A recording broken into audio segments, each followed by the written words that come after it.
inews.com. Saya John Uy dari San Francisco dan hari ini kami ada Yeni Bungsu, seorang CPA, Certified Public Accountant di California. Apa kabar Yeni? Selamat sore, Ko John. Kabar baik. Ko John, gimana kabarnya? Baik, terima kasih. Mari kita bicara tentang stimulus program di Amerika sekarang, Yen. Silakan. Oke. Pemerintah Amerika menawarkan beberapa macam stimulus ya. Buat yang personal itu 1.200 kalau kamu income-nya di bawah 75.000.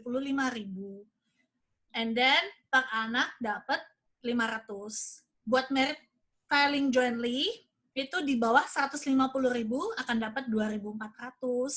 Per anak di bawah 17 tahun dapat 500. Terus buat income di atas 100, jadi income antara 150.000 sampai 198.000 itu di prorate. For every $100 income you have, you get $5 less. Make sense? Jadi kalau income kamu berdua mencapai 198.000 dan kamu nggak bakal dapat apa-apa, dapat 0. Itu buat yang married couple ya. Kalau buat yang single, income 99.000 juga 0, nggak dapat apa-apa. Oke. Dan di stimulus plan selain itu terutama untuk bisnis, itu bagaimana itu? Buat bisnis itu beda lagi kok. Itu kalau buat bisnis ada beberapa macam. Yang terutama itu ya, yang sekarang maksudnya lagi everybody bisa apply gitu ya buat bisnis. Sebenarnya buat PPP loan itu buat businesses yang under 500 employees ya. Itu bisa apply that loan, tapi itu khusus untuk bantu kamu bayar payroll. Jadi the reason why the government give this loan is to help reduce the unemployment rate. Karena itu suddenly during March ya, when we officially doing the lockdown, the unemployment rate itu jump so high. So the government, in the effort to reduce this unemployment rate, they call it PPP, Payroll Protection Plan, which essentially to help the businesses to retain their employees. So business owner, in order for them to apply this loan, they have to provide a lot of information. For example, what is their P&L for 2019? What is their payroll expenses for 2019? And then they have to apply through their local bank. Okay? After that, they have to use this money. So the loan they will get is 2.5 times whatever payroll cost they have. So for example, if they their monthly payroll cost. So for example, on average 2019, okay, their average monthly payroll cost is $10,000. So if they apply for PPP loan, they will get $25,000. So $25,000, you have to spend 75%. Jadi 75% dari 25.000 ini khusus untuk bayar payroll aja. And then 25%-nya lagi boleh buat bayar rental, utilities, atau bayar interest. Nah, kalau seandainya begitu, seandainya memenuhi itu 75%, apakah itu loan hilang habis dilunaskan atau bagaimana itu sistemnya? The good thing about the PPP loan ini ya, PPP loan, kalau kamu use the fund accordingly, which is 75% buat payroll, then it will be forgiven. Jadi maafin loan ini. Jadi misalnya seperti contohnya tadi saya pakai 25.000 loan yang kamu dapat, oke? Okay? 20.000 itu mesti dipakai buat bayar payroll. Siapa aja, maksudnya payroll employee-nya. Itu tapi 20.000 enggak dalam 1 bulan kok, di-spread dalam 2 bulan gitu loh. For anything, kalau misalnya kamu nggak pakai itu uangnya, misalnya kamu cuma kepake, ternyata employee-nya cuma kepake 18.000, misalnya ya, berarti kan masih ada 2.000. Dan 2.000 ini kamu mesti paid back to the bank, so dianggap sebagai loan 2.000-nya. yang 18 ribunya di forgiven. Terus yang 5.000 lagi, it has to be used to pay rent, or to pay utilities, or to pay interest. Jadi ya, kalau buat rental, misalnya rentalnya 2.000, terus buat 2 bulan sudah 4.000. Terus 1.000 lagi ya buat utilitiesnya gitu. So, hopefully kalau misalnya uangnya semua kepake, 25.000 ini buat payroll sama buat utilities, buat rent, then it will be forgiven. 25.000, free and clear. And then another good thing is, ini 25.000 yang dikasih sebagai loan ini, kalau dipakai buat those expenses, you don't even count it as your income. So basically 25.000 ini, you don't pay taxes on this at all. Isn't it so great? Iya, tapi kita ada tahu di perpajakan kalau seumpamanya loan forgiven itu ada phantom income. Itu gimana tuh? This PPP loan, 25,000 is everything's forgiven. So biasanya kalau kita dikasih uang sama government ya, 25.000 nih, kasih kamu 25.000, itu kita mesti lapor pajak, kita mesti include it as part of our income. Tapi this loan, this special loan is excluded. It will not be counted toward your income. Make sense? Ya, karena itu pinjaman. Sebenarnya kalau pinjaman ya, kalau kamu pinjaman itu kalau kamu balikin uangnya, then you don't count it as your income either. Only when the loan is forgiven, then it will be included in your income. This loan is forgiven and it's not included in your income too. Make sense? Ya, lebih hebat daripada kalau forgiven harus bayar pajak ya. Yes, forgiven harus bayar pajak. Ini loan di forgive don't have to pay tax. Oh, bagus sekali. Yes. Bagaimana dengan penduduk Amerika yang terima stimulus money, kalau nggak salah 1.200 per itu ya, per person ya, Yes. atau 20 per couple. Silakan, maybe you can explain that. Oke. Pertanyaan sekarang yang saya sering dapat dari klien saya, where's my money? They were like, I haven't got my money. What happened? Okay. There's several reasons why you haven't got your money. Salah satu alasannya, kamu mesti file 2018 tax return atau 2019 tax return. And then kalaupun kamu file, in order for you untuk dapetin direct deposit, the government has to have your bank information.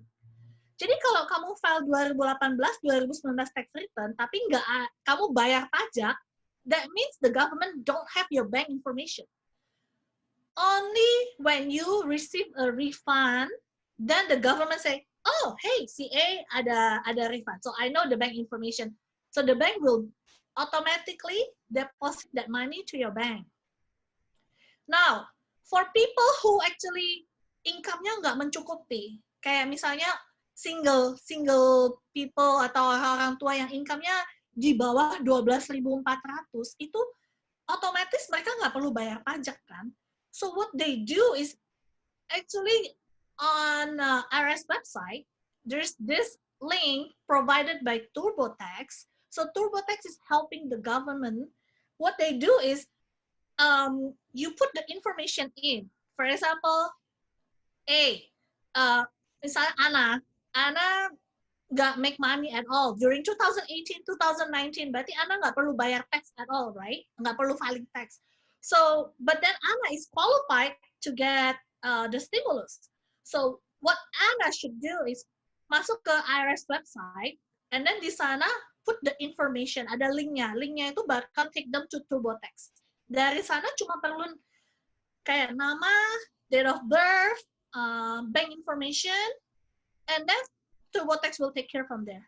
The TurboTax will send the information to the IRS, and IRS will check it against their database, and then if the information match, because a lot of fraud right now, right? So the IRS has to make sure too that the money actually goes to the right person. So after that, you can expect the money to be direct deposit to your account between, I would say, a month or so. So, and then another one, if you are social security beneficiary or veteran affairs, so if you have direct deposit of those income kayak pension, uang pensionnya direct deposit, dan the stimulus money bakal di direct deposit juga ke bank kamu. Terus ada another people yang misalnya nggak ada bank information, then you just have to wait because what happen is the government will mail you the check. Jadi very interesting. Kalau buat orang yang senior yang udah retired, itu juga qualify di stimulus. Yes, everybody qualified. If you have a valid social security, then you are qualified. For example, I have a client.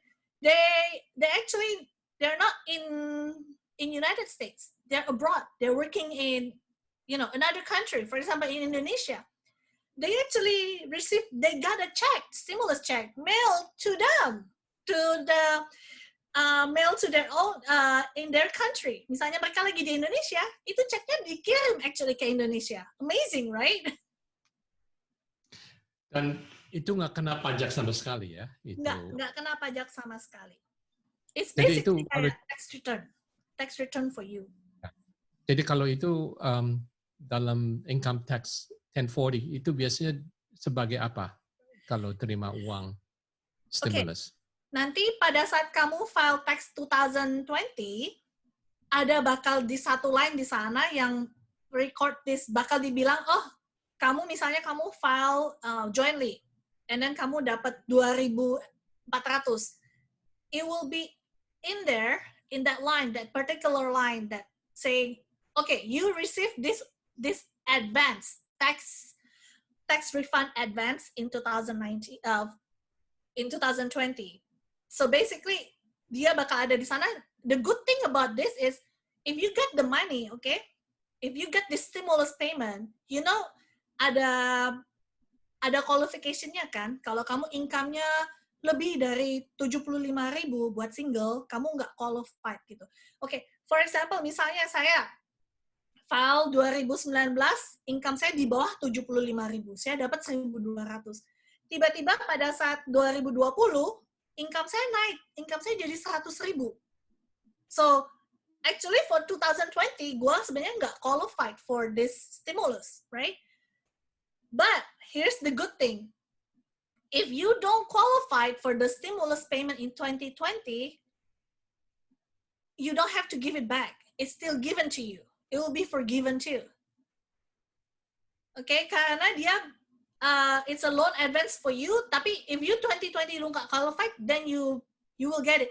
So the same thing for people, for example, dia 2019 nggak qualified, tiba-tiba income dia tinggi, dan dia udah file tax, dia nggak qualified. Tapi in 2020, ternyata dia punya income turun, dan dia qualified. So what's gonna happen? The government will actually credit them back this money. So they will eventually get this money back, but it's just have to wait next year when they file the tax. Bagaimana dengan independent contractors seperti kayak orang yang kerja di Uber, Lyft?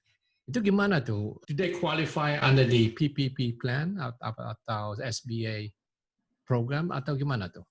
Unfortunately, no.